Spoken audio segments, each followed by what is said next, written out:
Boa noite, meus irmãos. Que a paz do Mestre Jesus esteja em nossos corações. Vamos continuar o nosso estudo sobre o Livro dos Espíritos a partir da questão 182. E nós estamos tratando da reencarnação em diversos mundos e da evolução dos espíritos. Vamos lá. Questão 182. Podemos conhecer exatamente o estado físico e moral dos diferentes mundos? Nós, espíritos, só podemos responder de acordo com o grau de adiantamento em que vos encontrais. Ou seja, não podemos revelar estas coisas a todos, pois nem todos estão em condições de compreendê-las, e isso os perturbaria. Quer dizer o seguinte: a vida espiritual, como foi dito na semana passada, ela tem um processo gradativo de evolução. Diversos mundos têm categorias diferentes, né? Mundos primitivos, mundos de provas e expiações, mundos de regeneração, mundos felizes e mundos divinos. Essas são as classificações que estão lá no capítulo do Evangelho, segundo o Espiritismo, há muitas moradas na casa do meu Pai. E como é a vida orgânica em cada planeta? Depende muito do estado do planeta e da necessidade dos espíritos que vão encarnar lá. Por isso que ele fala que para nós, como nós estamos ainda nos primeiros degraus da evolução, ainda estamos no mundo de provas e expiações e carregamos corpos densos, né, pesados, ainda nos arrastamos pelo chão, ainda necessitamos matar os nossos irmãos animais para poder nos alimentarmos, enfim, nós ainda somos espíritos engatinhando nesse universo de conhecimentos que nos aguarda para que nós atinjamos a perfeição. Então, por isso que eles dizem que para nós ainda é difícil compreender qual a situação, como é o estado físico em cada planeta, porque nós estamos ainda muito presos e teríamos comparações apenas com as coisas do nosso mundo, né? Nesse estado evolutivo em que nos encontramos. Então é por isso que ele se refere assim. Mas o espírito, conforme ele vai evoluindo, ele vai se desmaterializando, como eu disse a semana passada, até chegar em um espírito puro, onde não haverá mais o corpo físico, a necessidade de encarnações e nem o perispírito. Né? O espírito puro, ele tem a liberdade de ir e vir, e nem um perispírito dele o impede de acesso a qualquer lugar, porque ele conseguiu aprender a amar incondicionalmente. Então essa é a situação, que nós ainda não temos a dimensão do que significa amar incondicionalmente. Tá? O modelo que nós temos, que é Jesus, nos mostra pelo seu comportamento, pelas suas atitudes, pelas suas reações diante da hipocrisia, das perseguições dos homens, mesmo ele tendo trazido uma mensagem de amor, ele nos mostra pelo seu comportamento, de acordo com a nossa capacidade de compreensão, uma pincelada do que significa ser um espírito puro, do que significa amar plenamente, né, estando próximo ao Pai. Vamos em frente. 183. Passando de um mundo a outro, o espírito passa por novas infâncias? Em toda parte, a infância é uma transição necessária, mas nem sempre é tão obtusa quanto no vosso mundo. Tão obtusa quanto no nosso mundo. Por que a nossa infância é obtusa? Porque nós precisamos de anos para que o nosso organismo se desenvolva. Entre o nascimento e a adolescência é o período em que o nosso corpo ainda está em formação. Então, o espírito ele não tem condições totais de utilização do corpo. O espírito passou pelo processo de esquecimento e ele está vivendo a infância como se fosse realmente uma criança. Está ali. Por quê? Porque o corpo ainda é limitado. Isso só acontece no nosso estágio evolutivo. Por quê? Porque espíritos mais avançados têm uma infância mais curta. Tá? A necessidade da matéria, do corpo físico, é menor. Então, os corpos se desenvolvem mais rápidos, né? Chegam à maturidade ou a plenas condições de uso, vamos chamar assim, num tempo mais curto. Então, as infâncias são diferentes, de acordo com o grau evolutivo do espírito que reencarna.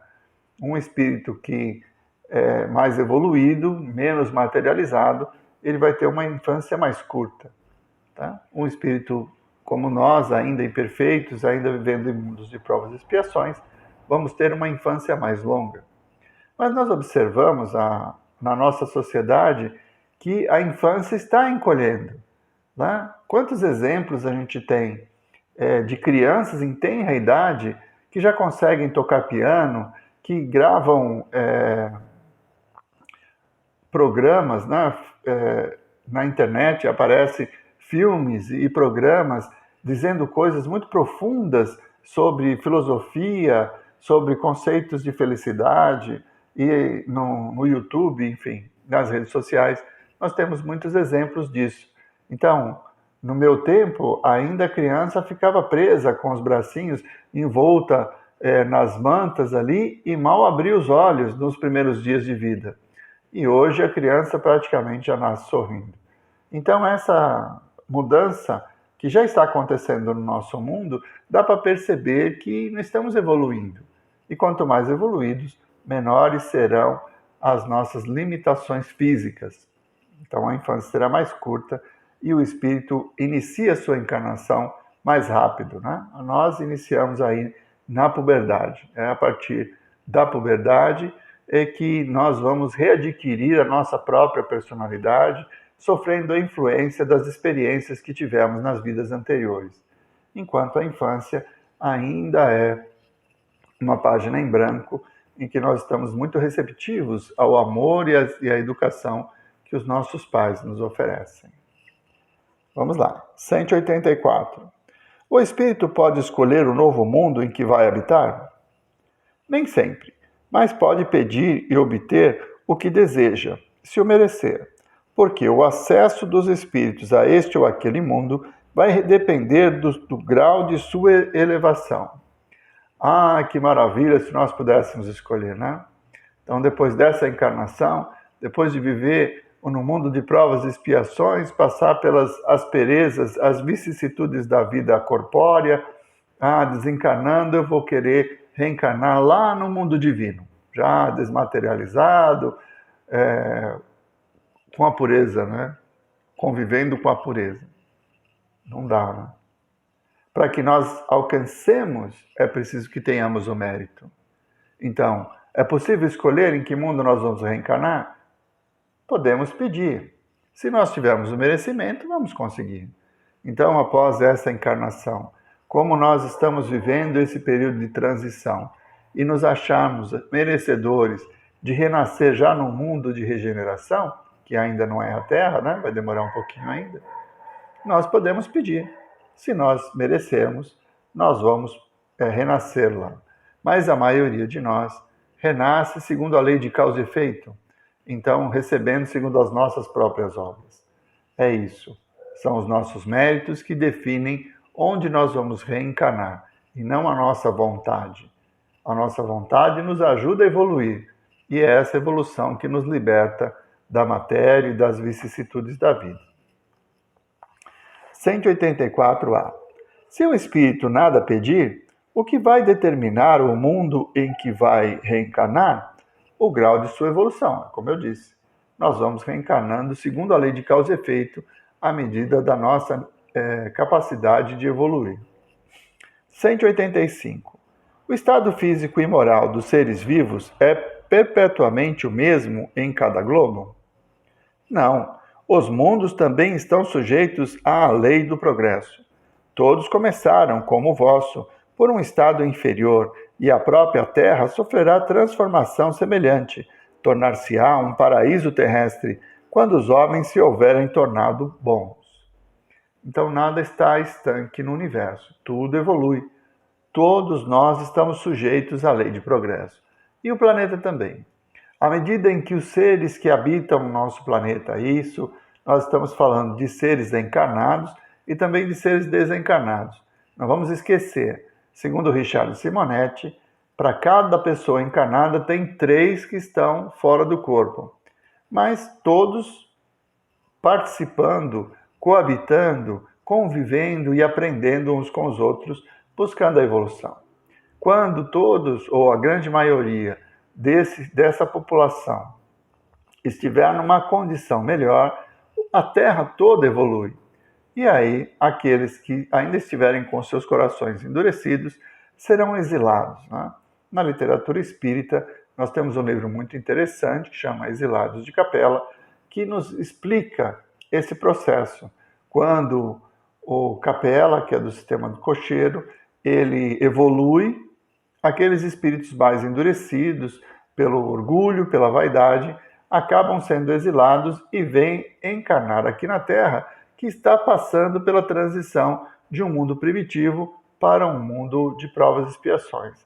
Então, nenhum deles foi castigado, mas necessitavam, segundo a lei de causa e efeito, um ambiente apropriado para que eles pudessem evoluir.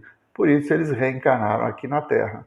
Eles continuaram no mesmo estágio, na mesma cultura, com a mesma inteligência, e as marcas dessa civilização estão aí, no Egito Antigo, nos Incas, nos Maias, nos Aztecas, que tem grandes obras ali que demonstram um conhecimento, uma inteligência superior à grande maioria dos seres que habitavam o planeta. Inclusive, até hoje, há situações de engenharia que a nossa engenharia moderna não consegue explicar como foi que aqueles índios conseguiram realizar. Né? Machu Picchu é um exemplo claro disso, pelo corte e o tamanho das pedras que compõem as pirâmides que lá se encontram na construção da cidade. Então, é uma evidência de que era uma inteligência superior e que estava aqui, em meio aos espíritos mais primitivos, servindo de mestres, de professores, para que todos pudessem evoluir. Então, é isso. O mundo também evolui e ele não está estanque, tudo progride.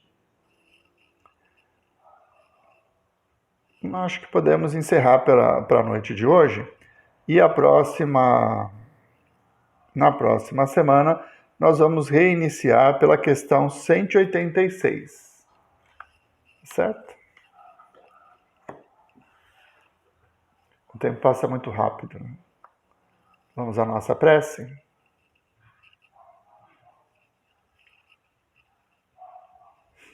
Mestre Jesus, vós que sois todo poder e bondade, derramai vossas bênçãos sobre nós, Senhor, que possam ser retirados todos os fluidos impuros, que possam ser retirados em vosso nome, nos trazendo serenidade e paz.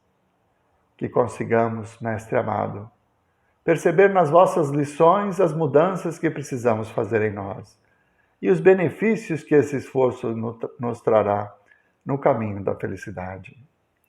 Que as vossas bênçãos, Senhor, que esses bálsamos curativos possam curar nossas feridas, nos trazendo o equilíbrio necessário para, compreendendo as vossas lições, as vossas palavras, possamos colocá-las em prática e a cada dia nos tornarmos pessoas melhores. Muito obrigado, Senhor, por mais esta oportunidade, pois é em vosso nome que encerramos esta reunião, esse estudo da noite. Uma boa noite a todos. Que Jesus nos abençoe.